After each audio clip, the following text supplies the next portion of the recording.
Welcome to the Encore Audio Archives YouTube channel. I'm Taper Dave, and this is my channel. I've uploaded hundreds of talks here that I've recorded at meetings in West LA, and I've also recorded conventions starting in 2013. I've got a bunch of those up. And Walt and Mary Murray, the original owners of Encore Audio Archives, started the company in the 80s, and Walt recorded Joe and Charlie's and a bunch of stuff down in Vista, California. My sobriety date is June 20th of 1994. I hope you find something you like, so please like and subscribe to my channel and comment down below. If you want to hear something that I don't have or that you don't see, I'll see that I get it. Anyways, take care and have a great day if you want to.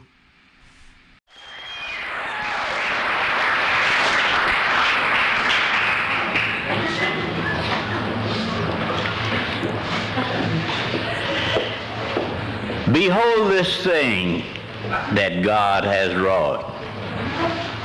My name is Herman, and I'm a real alcoholic. And no written word or spoken plea can teach young minds what men should be. Not all the books that are on the shelves, but what the teachers are themselves. And I'd rather see a sermon any day than hear one. Because talk is the cheapest gift that God has given the man. And you hear a lot of superfluous bullshit from this podium of Alcoholics Anonymous. And it gets to be quite a job separating the bullshit from the program of recovery. But I'm here tonight to share with you that the program of recovery is found in the big book Alcoholics Anonymous, and it's found in the first 164 pages. And in the front of that book they tell you we of Alcoholics Anonymous are more than 100 men and women who have recovered from a seemingly hopeless state of body and mind. And the main purpose of this book is to show other alcoholics precisely how we have recovered. And that's what they do in that book. They show you precisely how they recovered. And if you want to recover, you got to do as close to precisely what they did as you possibly can. My sponsor said to me, boy, it don't take much to make this program, but it takes all you got. And some days that's what it takes, all I got. Because no alcoholic want to change. We come in the program and get dry for 90 days and think we sober, and we stick our hands in our pockets and lean on the wall. Somebody come by and look at us and say, boy, you got a shitty attitude and that's got to change. Who? Me change? Why should I change? I've been this way for 20 years. Tell me, why should I change? Because you've been drunk for 20 years. That's why you should change. And my book tells me that you will never know sobriety until a psychic change occur in your life. And so that's probably what I will be talking about tonight, a psychic change. I don't know what I'm going to talk about. That's what makes it good. When you got about as much idea as I do about what I'm going to say, you see. I'm not the message, I'm the messenger. All I have to do is show up, and I'm here, so I don't have to worry about what's going to come. It'll be there.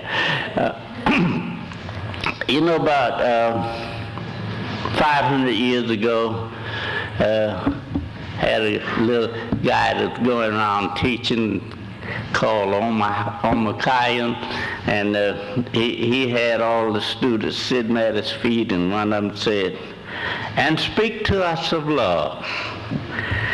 And he said, "And think not that you shall guide the course of love, for love, if it finds you worthy, will guide your course."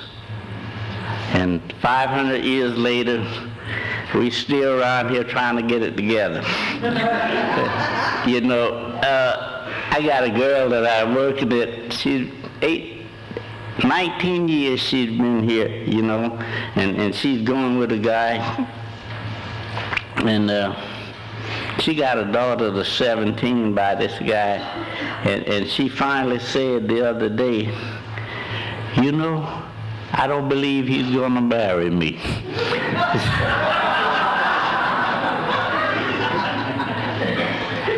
Took a little while for the lights come on.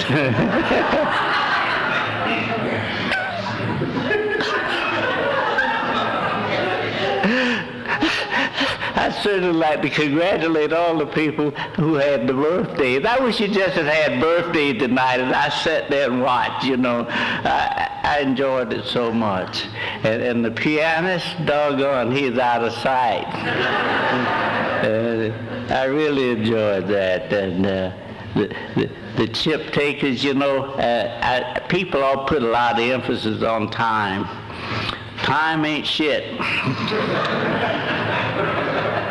You can let up on the spiritual program of action if you wish and rest on your laurels, and you're headed for trouble if you do, because alcohol is a subtle force. We are not cured of alcoholism. What we really have is a daily reprieve, and that daily reprieve is contingent upon the maintenance of our spiritual condition. And every day is the day when we must take these thoughts into our lives. Thy will be done, not mine. This is the proper use of the will, and we can use it in this direction as much as we wish. You see, a day at a time. Hell, if you got a day, you're in good shape. You're in good shape. And where's that young lady over there, Kristen? You never have to take another drink in your life if you don't want to, day at a time. And with a lot of other things you got to do, but you don't have to drink. And hang in there, baby. And where's the little girl with the fear?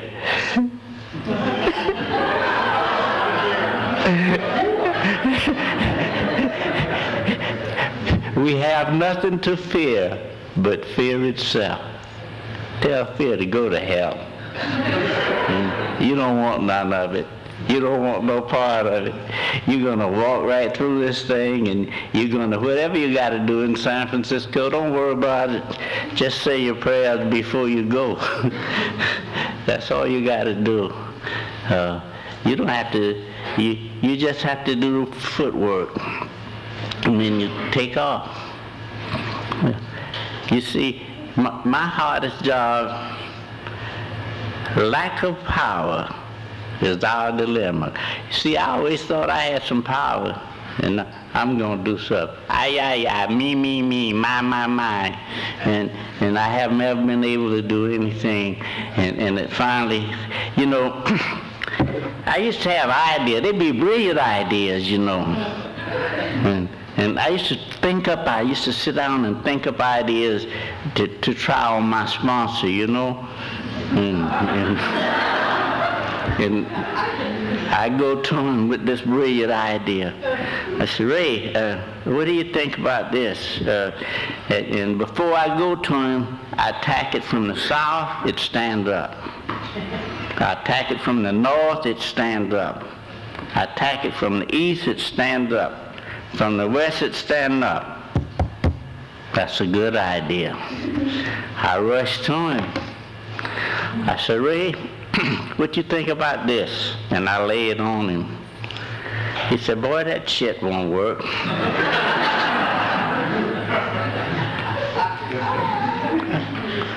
I said, he's just jealous.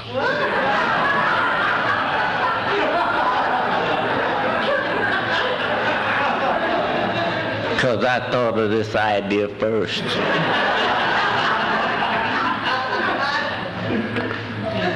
I'm going to do it anyway.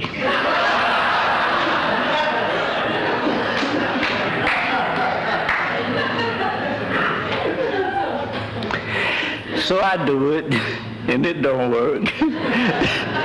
And then he told me it wasn't going to work. But we have to try it anyway. And until we learn that we have no power. The only power that we have is from this power that we are connected to. And so if we get connected, we don't have to worry about nothing. We don't have to worry about nothing. And when I got here, all these people in your town. My name Mike, I'm alcoholic. My name John, I'm alcoholic. My name Frank, shit. We no goddamn alcoholic. The only reason I came here because my wife stole my children and run away with them, talking about she'll talk to me when I do something about my drinking. I'm gonna do something about my drinking, all right. And when I catch that bitch, I'm gonna kill him. And that's the way I got to Alcoholics Anonymous. And I want you to know that you people kept me so confused I couldn't drink. And the first thing that confused me was surrender to win. What? What the hell are they talking about? You can't win shit by surrendering. Surrendering is giving up. What the hell are they talking about? And there was a lady, every time she came to the podium, she would beat on the podium. Oh, you got to surrender to win. And every time they would call her, I would say, here come that surrender to win bitch again, you know.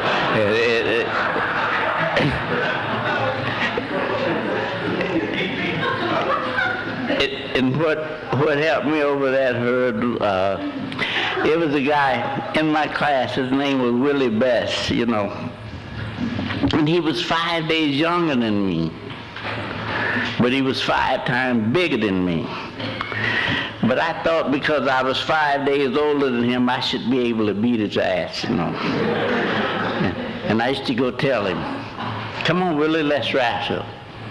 No, boy, I don't want to hurt you. You big fucker, you're scared. That's all it is. So we'd start wrestling. He'd throw me down and get me in the headlock. And he said, give. I said, no. He tightened up. Said, give. I said, no. He tightened up. Give. I said, no. And just before I die,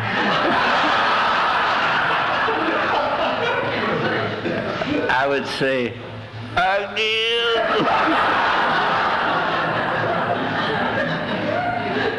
And he would turn me loose. He would turn me loose. And I was sitting in the meeting, and I thought about Willie Best. And I said, God damn, that's what they're talking about. You got to surrender to win, and you have to give it up. The idea that somehow, someday, we're going to be able to control and enjoy our drinking, we got to give that idea up. That idea has to be smashed. We alcoholics are men and women who've lost the ability to control our drinking. That's the only difference that set us apart. You know, I go to work every day, and they think I got good sense, you know. They think I'm normal. And they don't know what a raging maniac is hiding under this shell, you know. And because when I got honest, you know, I came in here lying about my wife stole my children and run away with them and wouldn't tell me where they were. When I got honest, I had to admit that I learned how to drink. That was my problem. You see, my wife told me she was going to leave me, and I begged her, honey, don't go. I'm going to quit. I ain't going to never take another drink in my life. And that lasted for about 2 weeks. And I was driving home from school one day, and that insanity hit me. I bet you could have one, and wouldn't nobody know it, especially if you bought vodka. So I got a half pint of vodka, And I went home and drank that vodka. And you know, the best time that me and my wife and children had ever had, we had that night. We played Scrabble, and I was in the game, and the kids were in the game, and the wife was in the game, and we were having fun. And I could hardly sleep that night because I had learned how to drink. Every day you get a half a pint of vodka, you see.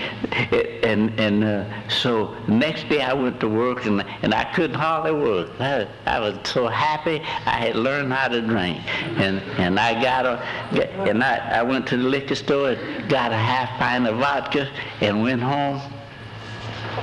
And when I come to,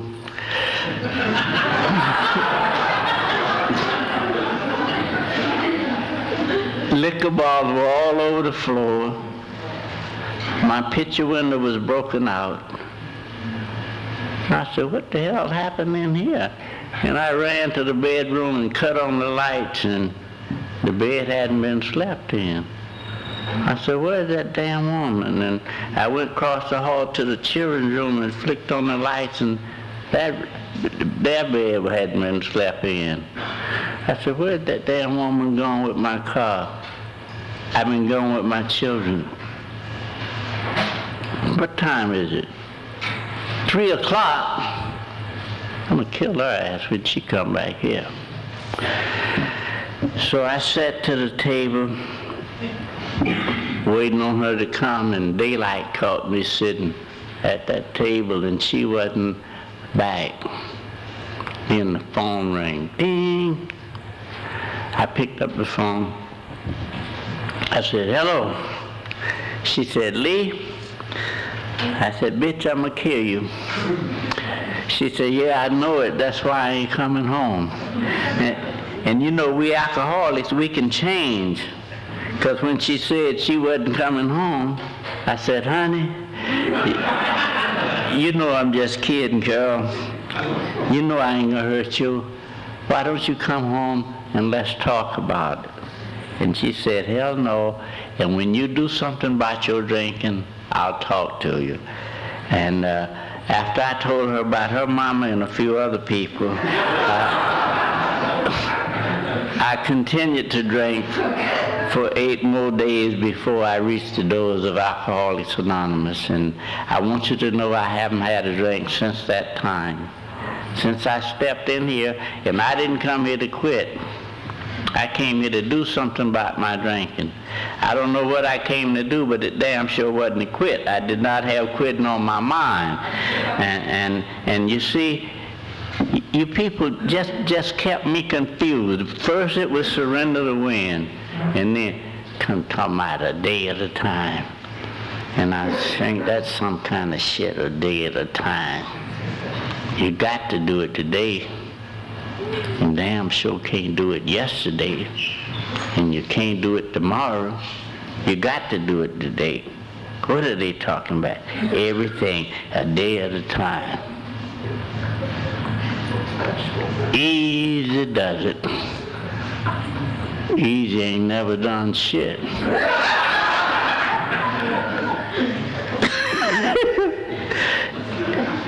You got to get out there and get it, or they gonna step on your ass.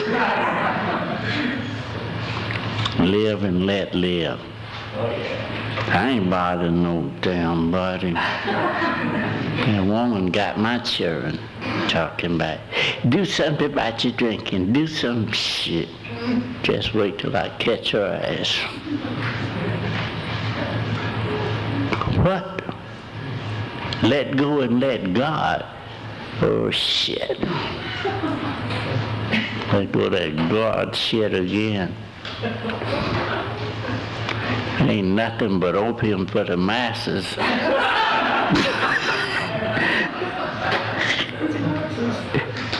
And they ain't gonna sell me none of it either.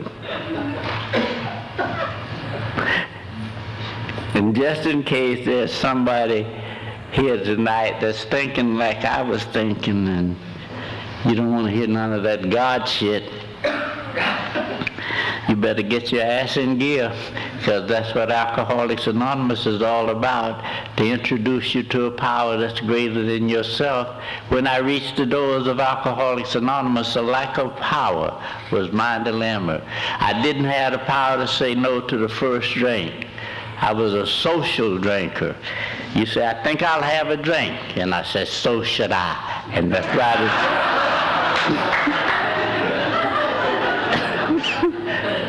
about as close as I ever came to being a social drinker. And since I didn't have no power, I knew it was necessary for me to become connected to a power that would give me the power in any condition, in any circumstances, to say, no, thank you. I'm not drinking today. And that's what I got when I applied the 12 steps of recovery to my life to the best of my ability. I think I should tell you this because it meant a lot to me, and maybe it will mean a lot to you. You see, my sponsor, I used to like to go on 12-step calls with him because he knew how to 12-step guy, you know, and he used to come in a hole in the ground, and he'd look around. He said, come on, boy. I said, oh, we're going to get one. And we got in the car, we were riding over Bellflower, and he looked at that paper and he'd drive a little further, and finally he saw a house and he said, come on, boy. We got out that car, and the little guy walked out that house in his shorts, and he was trembling like a possum shedding cinnamon seeds, you know. And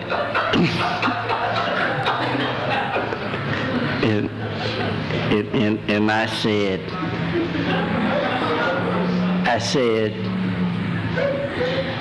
and he was begging for $1. I said, shit, we ain't gonna give him no $1. I know. We're gonna take him to the hole to a meeting. I know what we're gonna do. And Ray was trying to talk to him, and he just kept begging for that $1 and walking around there trembling. And Ray saw he couldn't talk to him, and he pulled out his money, and he said, come on, boy, let's go. What? I hated him. I didn't even speak to him. I said, I ain't gonna never speak to him no more in my life. And we were riding back to the hole in the ground, and I was looking out the window. I was mad with him. He said, boy. I said, yeah, Ray.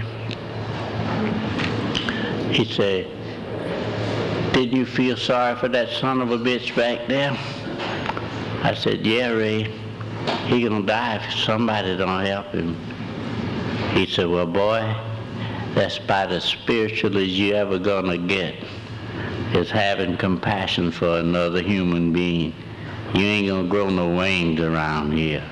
I turned back around because I knew he was still gonna be my sponsor. I wasn't gonna fire him. And if you're looking for somebody around here that's gonna grow wings to be your sponsor, I don't think they're around here. Just get you someone who's well-grounded in the program of Alcoholics Anonymous and who walks like they talk. No written word or spoken plea can teach young minds what men should be. Not all the books that are on the shelves, but what the teachers are themselves. And the first 5 steps will set you free. Not only will they set you free, but they will introduce you to this power. Lack of power is our dilemma. And since we don't have no power, we got to get connected some kind of way. So what do?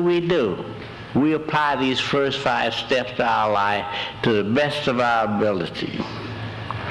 And we learn that we had to fully concede to our innermost selves that we were alcoholics. This is the first step of recovery. You know, you hear people around here talk, I'm an alcoholic addict. I'm an addict alcoholic.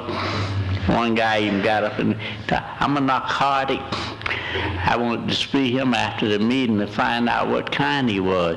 You know what I tell him? Hey, you want to be something sporty, be a damn alcoholic. That's the oldest drug known to man. You want to be sporty? Tell your friends you're a damn alcoholic.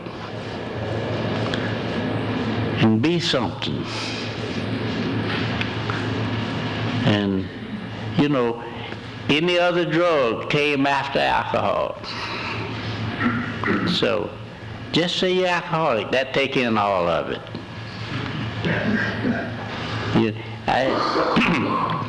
I'm a real one because I drank. Shit, I drank.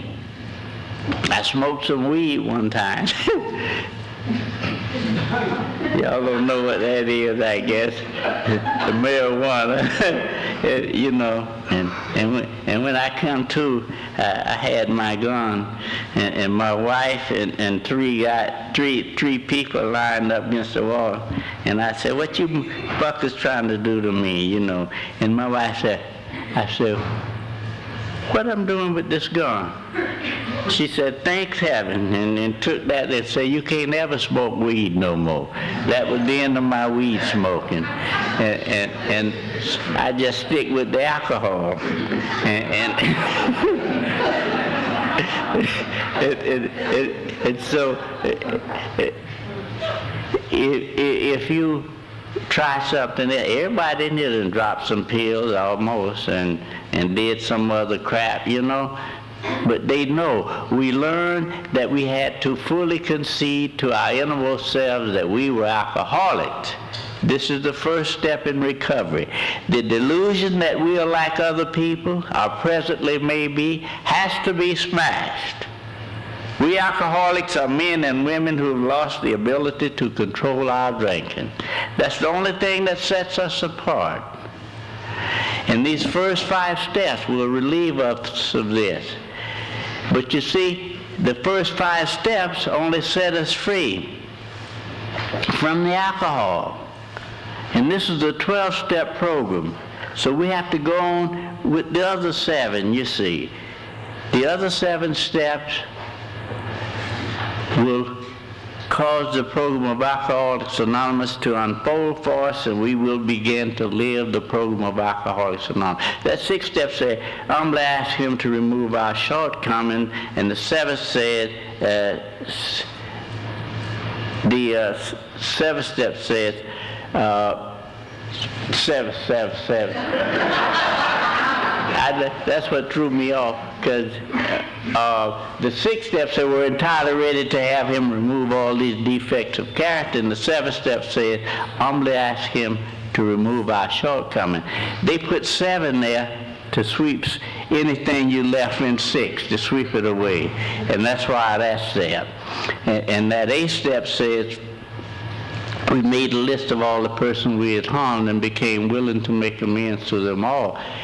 But the book says we turn to our list. We already have it prepared because we did it in step 4. So if we did a good job with step 4, we got step 8 knocked, we're ready to go to step 9. And step 9 says we made direct amends to such people wherever possible, except when to do so would injure them or others.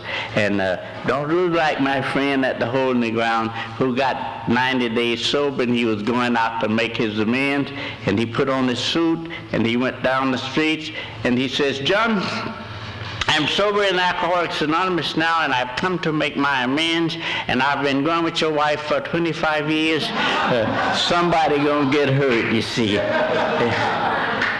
The book tells me that even people who are experienced in spiritual matters always insist on checking their ideas with another human being. So, don't you go out without talking to someone, because some of these amends we are never going to be able to make directly, because we have to do it indirectly. So this is a step that you need a lot of guidance on before you go to make some amends. Talk with someone who knows what they're talking about. But if you should complete this step, this is where the program of Alcoholics Anonymous unfolds for you, where you will begin to live the program of Alcoholics Anonymous. Because those last 3 steps you'll be doing for the rest of your life. And the way they put it in the book, they say, if we are painstaking about this phase of our development, we will be amazed before we are halfway through. We are going to know a new freedom and a new happiness. And we will not regret the past, nor wish to shut the door on it. We will comprehend the word serenity, and we will know peace. No matter how far down the scales we have gone, we will see how our experience can benefit others. That feeling of uselessness and self-pity will disappear. We will lose interest in selfish things and gain interest in our fellows. Self-seeking will slip away. Our whole attitude and outlook upon life will change. Fear of people and of economic insecurity will leave us, and we will intuitively know how to handle situations which used to baffle us. We will suddenly realize that God is doing for us what we could not do for ourselves. Are these extravagant promises? We think not. They are being fulfilled among us, sometimes quickly, sometimes slowly. They will always materialize if we will work for them. And how do we work? We come to meetings. We read the book. We go to the hospitals with the message of Alcoholics Anonymous. We go to the jails with the message of Alcoholics Anonymous. We go to the prisons with the message of Alcoholics Anonymous. We go to Skid Row with the message of Alcoholics Anonymous. And we work with newcomers. Above all, we work with newcomers. How did this thing get started? One drunk talking to another. And I have the feeling if it's going to continue, it will be one drunk talking to another. And that 10th step says we continued to take personal inventory, and when we were wrong, promptly admitted it. You see, that all we have to do is before we lay down at night, we kind of look over our day and see if we've done anybody any harm, someone we should call to let them know we're sorry we made that mistake. If we look over the day and there's nobody back there, we can turn out the lights and go to sleep. But if we look back there, that son of a bitch, he was wrong anyway, you know. If we find some of those in there, we may have to keep Cal Worthington and his dog Spot a little company that night, you know, because we can't sleep. And that 11th step says we sought through prayer and meditation to improve our conscious contact with God as we understood Him, praying only for the knowledge of His will for us and the power to carry that out. I wish I could tell you how to meditate. You know, when I first got here, I used to imagine I was sitting quiet and walking in this deep, dark tunnel. And when I first entered the tunnel, there was a little light in there. And the deeper I walked in the tunnel, the darker it got. And the deeper I walked, the darker it got. And when I woke up, and that consisted of my meditation, now I just think about good things and what I can do to make it better. And that 12th step says, having had a spiritual awakening as a result of these steps, we tried to carry this message to alcoholics and to practice these principles in all of our affairs. That we'll be doing for the rest of our life. And my sponsor looked at me and he said, boy, this is a program of growth. Either you grow in the program of Alcoholics Anonymous, or you will go back to the bricks and you'll drink again. And thus we grow, and so can you. Though you be but one man with this book in your hand, we believe and hope it contains all you will need to begin. We know what you're thinking. You're saying to yourself, I'm jittery and alone. I couldn't do that, but you can. You forget that you have just not tapped a source of power much greater than yourself. And to duplicate with such backing what we have accomplished is only a matter of willingness, patience, and labor. Still, you may say, but I'll not have the benefit of contact with you who write this book. We cannot be sure. God will determine that. So you must remember that your real reliance is always upon Him. He will show you how to create the fellowship you crave. Our book is meant to be suggestive only. We realize we know only a little. God will constantly disclose more to you and to us. Ask Him in your morning meditations what you can do each day for the man who is still sick. The answers will come if your own house is in order. But obviously, you cannot transmit something you haven't got. See to it that your relationship with Him is right, and great events will come to pass for you and countless others. This is the great fact for us.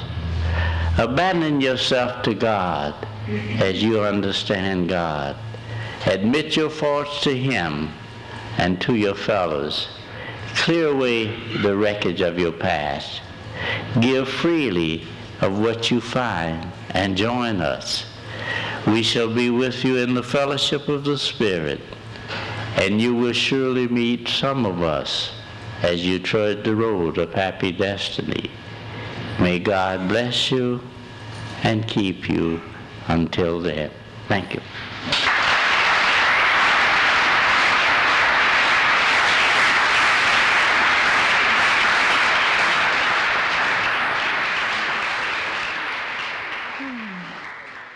I think we got a great talk going on here. Thanks for watching the channel. Taper Dave here. Just curious, do you think this is better than Zoom? Okay, this is how I prepare my drone for launching. I like to do it inside the cab of my truck so I'm not standing outside in the weather. To install the joysticks for control, up and down, right and left, powered on. I have an Android phone that I use to connect it to the drone with, and it's actually controlled through the iPhone, through an app. Oops, wrong way. It's actually controlled through the iPhone, or through this Android phone, through the app. It's actually controlled through the Android phone through an app, and you connect it through this short connection right here.